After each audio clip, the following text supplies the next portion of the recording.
Hello everyone! Isa na namang ulam ideas ang aking i-share sa inyo ngayon. So ayan, magluto na naman tayo ngayon ng isdang yellowfin. So ayan, mga laman lang yan. Hindi ko sinama yung ulo. At syempre nilagyan ko na ng mga sangkap, sibuyas, bawang, luya, paminta, pampalasa at meron din niyang asin. So ayan, nilagyan na rin natin yan ng konting suka at ng tubig. Ayan, nilagyan din natin ng sili. So ayan, palulutuin muna natin yan dyan bago natin yan lalagyan ng gata. At syempre ito na nga, dahil konti na lang yan tubig at luto na yung ating isda. Ayan, pwede na natin dyan ilagay yung ating gulay na isasahog. So ayan, madalas nilalagay natin dito pechay o kaya talong. Pero ngayon, trinay ko naman ilagay ang malunggay. So yan, gulay na malunggay naman ang lalagay natin. At syempre, ayan, hayaan lang muna natin yan na medyo maluto yung ating malunggay. Kasi may konti pa naman na tubig yan bago natin lalagyan ng gata.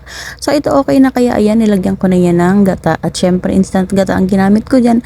Isang maliit lang na sachet. At syempre, ayan, hayaan lang natin yan dyan na kumulo hanggang sa maluto yung ating gata. At syempre yung ating gulay na malunggay. So yan, pakuluin lang muna natin.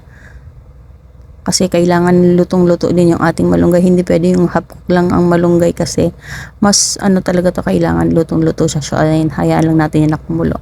So ito na nga at luto na. So ayan, ito ang aking on recipe. Ang aking ginataang yellowfin tuna na may malunggay. So ayan, may sili yan. So kung ayaw niyang may sili, pwede naman wag niyo na nilagyan. Pero talaga namang napakasarap at napakalinamnam ng ulam na ito, na kahit sabaw pa lang ay talaga namang ulam na. Kaya nilagyan ko yan ng konting sabaw para meron tayong isasabaw sa ating kanin. So ayan, yan ang aking on recipe, ang aking ulam na ideas na i-share sa inyo ngayon. So ayan, thank you for watching everyone, and don't forget to follow and share para sa